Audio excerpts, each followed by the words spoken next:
మన భారతదేశంలో ఎంతో మంది రాజులు పుట్టారు. ఎంతో మంది యుద్ధాలు చేశారు. కానీ శతాబ్దాలు గడిచినా ఇప్పటికీ కోట్లాది మంది ప్రజల హృదయాల్లో జీవిస్తున్న రాజులు మాత్రం చాలా అరుదు. ఈరోజు ఆయన పేరు మీద రోడ్లున్నాయి, విమానాశ్రయాలున్నాయి, విశ్వవిద్యాలయాలున్నాయి, వేలాది విగ్రహాలున్నాయి. ప్రతి సంవత్సరం ఆయన జయంతిని లక్షలాది మంది ప్రజలు ఒక పండుగలా జరుపుకుంటారు. ఆయన పేరు వినగానే ఇప్పటికీ యువతలో ఒక ఉత్సాహం కనిపిస్తుంది. ఆయన చరిత్ర గురించి మాట్లాడితే గర్వంతో ఛాతీ విరుచుకుపడుతుంది. ఎందుకంటే ఆయన కేవలం ఒక రాజు కాదు, ఒక ఆలోచన, ఒక ఉద్యమం, ఒక స్వాభిమానం. అతనే మన ఛత్రపతి శివాజీ మహారాజ్. ఒకప్పుడు భారతదేశంలో అత్యంత శక్తివంతమైన మొఘల్ సామ్రాజ్యాన్ని సవాలు చేసిన ఈ మహానాయకుడు స్వరాజ్య స్థాపకుడిగా ఎలా ఎదిగాడు, ఎలా లక్షలాది మంది ప్రజలకు ఆశాకిరణంగా మారాడు, ఎందుకు 300 సంవత్సరాల తర్వాత కూడా ఆయన పేరు ప్రజల గుండెల్లో చెరగని ముద్రగా నిలిచిపోయింది. ఈరోజు మనం ఛత్రపతి శివాజీ మహారాజ్ యొక్క అద్భుతమైన జీవిత ప్రయాణాన్ని తెలుసుకుందాం. Hi everyone, welcome to Unique Stories Telugu. Shivaji February 19, 1630వ సంవత్సరంలో పూణే జిల్లాలోని జున్నూర్ పట్టణం దగ్గర గల శివనేరి కోటలో షాహాజీ మరియు జీజాబాయి దంపతులకు జన్మించాడు. వీరు మహారాష్ట్రలోని వ్యవసాయ కున్బీ కులానికి చెందినవారు. జీజాబాయికి సంభాజీ తర్వాత పుట్టిన కొడుకులు అందరూ మృతి చెందగా ఆమె పూజించే దేవత అయిన శివాయి పార్వతి పేరు శివాజీకి వచ్చేలా పెట్టింది. రాయగఢ్లో ఛత్రపతి శివాజీ తండ్రి అయిన షాహాజీ నిజాం షాహీల ప్రతినిధిగా ఉంటూ మొఘల్ రాజులకు వ్యతిరేకంగా యుద్ధాల్లో పాల్గొనేవాడు. నిజాం షాహీల పైన షాజహాన్ దండయాత్ర చేసినప్పుడు షాహాజీ సైనికులను బలోపేతం చేయడంలో కీలక పాత్ర వహించాడు. తన ఆదేశాలను ధిక్కరించినందుకు లఖోజీ జాదవరావు అనే మరాఠా యోధుణ్ణి నిజాం షాహీ ప్రభువు హత్య చేయించాడు. ఇది నచ్చని షాహాజీ నిజాం షాహాజీ ప్రభువు పైన తిరుగుబాటు బావుట ఎగరవేసి స్వతంత్ర మరాఠా సామ్రాజ్యానికి నాంది పలికాడు. షాహాజీ నిజాంలను ఓడించి గెలుచుకున్న ప్రాంతాల్లో సామ్రాజ్యాన్ని నెలకొల్పడానికి ప్రయత్నిస్తుండగా మొఘలులు అదిర్ షాతో కలిసి షాహాజీని ఓడించారు. అదిర్ షాతో సంధి ప్రకారం షాహాజీ ప్రస్తుతం బెంగళూరు సామ్రాజ్యాన్ని జాగిరిగా పొంది పూణే వదిలి వెళ్లాల్సి వచ్చింది. షాహాజీ పూణేలో తనకున్న జాగిరిను వదులుకోవాల్సిన అవసరం లేకుండా ఒప్పందాన్ని కుదుర్చుకున్నాడు. షాహాజీ పూణేలో తన జాగిరి వ్యవహారాలను తన భార్యకు అప్పగించి యువకుడైన శివాజీకి రాజనీతి వ్యవహారాలు నేర్పించడానికి కొందరు ముఖ్య అనుచరులతో కలిసి ఒక విభాగాన్ని ఏర్పాటు చేసి తాను బెంగళూరుకు జాగిరికి వెళ్ళాడు. శివాజీ తల్లి అతనికి పుట్టిన భూమిపైన ప్రజలపైన ప్రేమ కలుగునట్లు విద్యాబుద్ధులు నేర్పించింది. చిన్నప్పటి నుండి భారత రామాయణ, బలిచక్రవర్తి గాథలు చెప్పి వీర లక్షణాలు మొలకింపచేసింది. మతపర సహనం, స్త్రీల పట్ల గౌరవం తన తల్లి వద్దే నేర్చుకున్నాడు. తన తండ్రి పొందిన పరాజయాలను క్షుణ్ణంగా అధ్యయనం చేసి ఆనాటి కాలంలో శివాజీ యుద్ధ తంత్రాలలో పరిపూర్ణుడయ్యాడు. సకల విద్యలను తెలుసుకున్న శివాజీ మరాఠా సామ్రాజ్య స్థాపన లక్ష్యంగా తన వ్యూహాలు మొదలుపెట్టాడు. శివాజీ తన 17 ఏళ్ల వయసులో మొట్టమొదటి యుద్ధం చేసి బీజాపూర్ సామ్రాజ్యానికి చెందిన తోర్నా కోటను సొంతం చేసుకున్నాడు. మరో 3 ఏళ్లలో కొండన, రాజ్ఘాట్ ఈ కోటలను సొంతం చేసుకొని పూణే ప్రాంతమంతా తన స్వాధీనంలోకి తెచ్చుకున్నాడు. శివాజీ తమ కోటలను సొంతం చేసుకోవడం చూసి అదిర్ షా మోసపూరితంగా శివాజీ తండ్రి అయిన షాహాజీని బందీ చేశాడు. తర్వాత శివాజీని బెంగళూరులో ఉన్న శివాజీ అన్న అయిన సంభాజీని పట్టుకోవడానికి 2 సైన్యాలను పంపగా అన్నదమ్ములిరువురు ఆ సైన్యాలను ఓడించి తన తండ్రిని బంధ విముక్తుల్ని చేయించుకున్నారు. అప్పుడు అదిర్ షా యుద్ధ భయంకరుగా పేరు పొందిన అఫ్జల్ ఖాన్ ను శివాజీపైకి యుద్ధానికి పంపాడు. శివాజీ మెరుపుదాడులు, గొరిల్లా యుద్ధ పద్ధతులు తెలుసుకున్న అఫ్జల్ ఖాన్ అతన్ని ఓడించడానికి యుద్ధభూమి మాత్రమే ఏకైక మార్గమని తెలిసి శివాజీని రెచ్చగొట్టడానికి శివాజీ ఇష్ట దైవమైన భవానీదేవి ఆలయాలను కూల్చాడు. ఇది తెలిసిన శివాజీ తాను యుద్ధానికి సిద్ధంగా లేనని చర్చలకు ఆహ్వానించాడు. ప్రతాప్గఢ్ కోట దగ్గర ఈ సమావేశానికి ఇద్దరు అంగీకరించారు. అఫ్జల్ ఖాన్ సంగతి తెలిసిన శివాజీ ఉక్కు కవచం ధరించి పిడిపాకును లోపల దాచుకున్నాడు. ఇద్దరు కేవలం తమ అంగరక్షకులతో గుడారంలోకి వెళ్లి చర్చలు జరుపుతుండగా అఫ్జల్ ఖాన్ దాచుకున్న కత్తితో శివాజీ పైన దాడి చేసినప్పుడు ఉక్కు కవచం వల్ల శివాజీ తప్పించుకున్నాడు. అంతలో అడ్డు వచ్చిన అఫ్జల్ ఖాన్ సైనిక అధికారులను శివాజీ సైన్య అధికారులు అడ్డుకొనగా శివాజీ తన దగ్గరున్న పులిగోలతో అఫ్జల్ ఖాన్ పొట్టలో ఉగ్ర నరసింహం వలె చీల్చి చెందాడాడు. అఫ్జల్ ఖాన్ తప్పించుకొని గుడారం నుంచి బయటకు పారిపోతుండగా ఒకే వేటుకు అఫ్జల్ ఖాన్ తల నరికాడు. శివాజీ ఉపయోగించలేదో చెప్తున్న పిడిపాకు అఫ్జల్ ఖాన్ సేనను శివాజీ సేన దట్టమైన అడవుల్లో ఆటకాయించి మెరుపుదాడులతో మట్టి కరిపించింది. ఈ విజయంతో శివాజీ మరాఠా యోధుడిగా మహారాష్ట్ర అంత పేరు తెచ్చుకున్నాడు. ఎలాగైనా శివాజీని అణచివేయాలని బీజాపూర్ సుల్తాన్ యుద్ధ వీరులుగా పేరు తెచ్చుకున్న ఆఫ్ఘన్ సైనికులను పంపించగా శివాజీ సేన వేల సంఖ్యలో పస్తాన్ సైనికులను చంపి విజయం సాధించింది. ఈ సంఘటనతో శివాజీ కీర్తి ప్రతిష్టలు భారతదేశమంతా వ్యాపించాయి. ఎందరో హిందూ రాజులకు శివాజీ ఆదర్శంగా నిలిచాడు. ఇది సహించలేని బీజాపూర్ సుల్తాన్ అరబ్, పర్షియా, ఆఫ్ఘన్ నుండి మొరికల్ లాంటి 1000 మంది కిరాయి సైనికులను శివాజీని అంతమొందించడానికి పంపగా శివాజీ తన వద్ద ఉన్న 5000 మంది మరాఠా యోధులతో కలిసి కొల్లపూర్ వద్ద ఎదుర్కొన్నాడు. హరహర మహాదేవ అంటూ శివాజీ యుద్ధ రంగంలో విజృంభించి శత్రువులను ఊచకోత కోశాడు. ఈ విజయంతో కేవలం సుల్తాన్లే కాక మొఘల్ చక్రవర్తి అయిన ఔరంగజేబుకు సైతం శివాజీ అంటే భయం పుట్టింది. శివాజీ నుండి తనకు ఎప్పటికైనా ముప్పు ఉందని తెలుసుకున్న ఔరంగజేబ్ సన్నాహాలు మొదలుపెట్టాడు.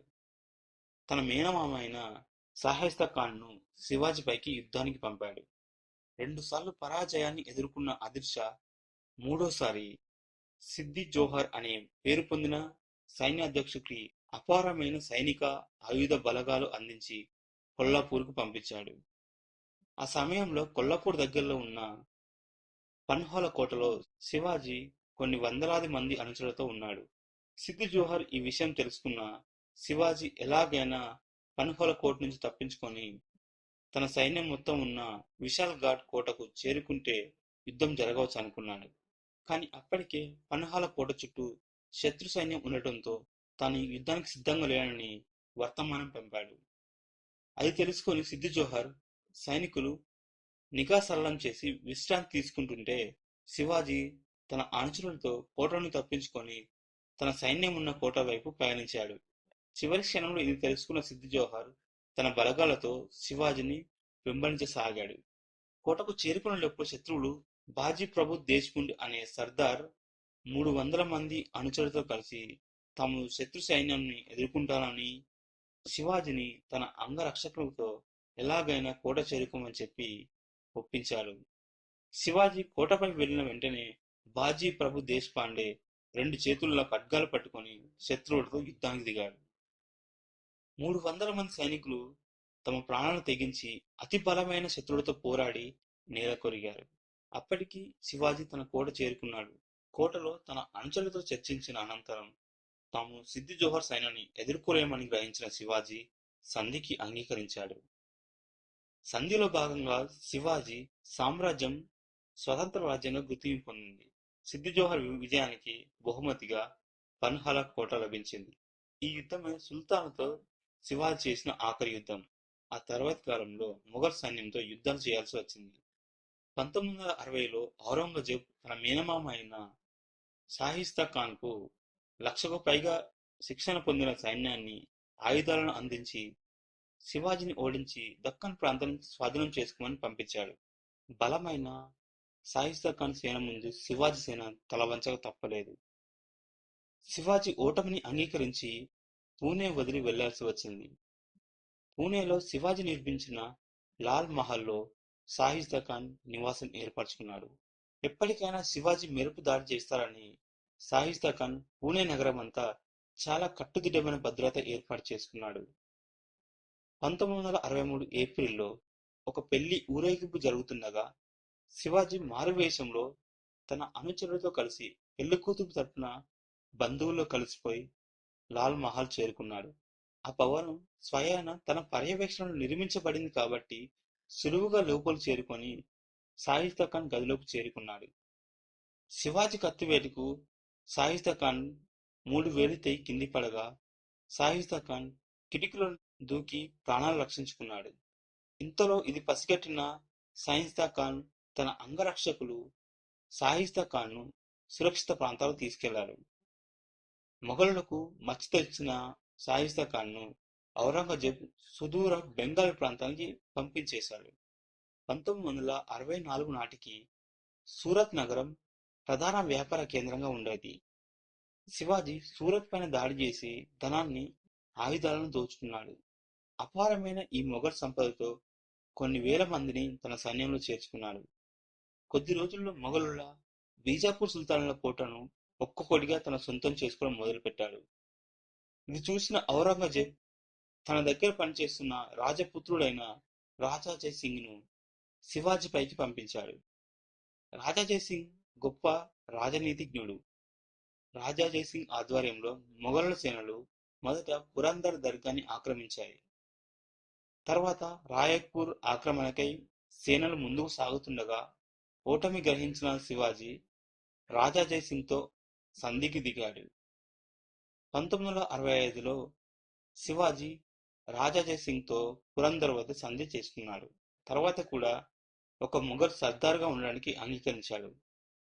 మొఘల్ సైన్యాన్ని ఉపయోగించుకొని తన శత్రువులైన బీజాపూర్, గోల్కొండ సుల్తాన్లను ఓడించడానికి శివాజీ మొఘల్ సర్దార్గా ఉండడానికి ఒప్పుకున్నాడు. 1966లో ఔరంగజేబ్ తన 50వ పుట్టినరోజు సందర్భంగా శివాజీని, అతని 6 ఏళ్ల కొడుకు అయిన సంభాజీని ఆగ్రాకు ఆహ్వానించాడు. సభలో శివాజీని సైనిక అధికారుల వెనుక నిలబెట్టి అవమానపరిచాడు. ఇది సహించలేని శివాజీ బయటికి వెళ్తుండగా భటులు చుట్టుముట్టి శివాజీ ఉంటున్న అతిథి గృహానికి తీసుకెళ్లి అక్కడ బందీ చేశారు. ఔరంగజేబ్ మొదట శివాజీని చంపాలనుకున్నా దానివల్ల మరాఠులు ఒక్కసారిగా చెలరేగిపోతారని తెలుసుకొని శివాజీని బందీగా ఉంచాలని నిశ్చయించాడు. తన కొడుకుతో బందీగా ఉన్న శివాజీ ఎలాగైనా తప్పించుకోవాలని ప్రయత్నించసాగాడు. ప్రతిరోజు తను ఏరికోరి సమకూర్చిన పళ్లను ఆగ్రాలోని సాధువులకు, గుడులకు, ఫకీర్లకు పంపించేలా ఆదేశాలు తీసుకున్నాడు. కొన్ని నెలల పాటు పళ్ళబుట్టలు పంపిన తర్వాత తాను పని మనిషిగా మారువేషం వేసుకొని కొడుకును బుట్టలో పెట్టుకుని తప్పించుకున్నాడు. శివాజీ, సంభాజీ ఇద్దరు పళ్ళబుట్టలో దాక్కొని తప్పించుకున్నారని ఒక వాదన. తప్పించుకున్న తర్వాత శివాజీ రాయ్గఢ్ చేరుకున్నాడు. ఆ తర్వాత 2 సంవత్సరాల వరకు శివాజీ మొఘలులపై ఎలాంటి సైనిక చర్యకు దిగకుండా పురందర్ సంధికి కట్టుబడి ఉన్నాడు. మువాజం అనే దక్కన్ పాలకుడి సలహా మేరకు ఔరంగజేబ్ శివాజీని రాజుగా గుర్తించాడు.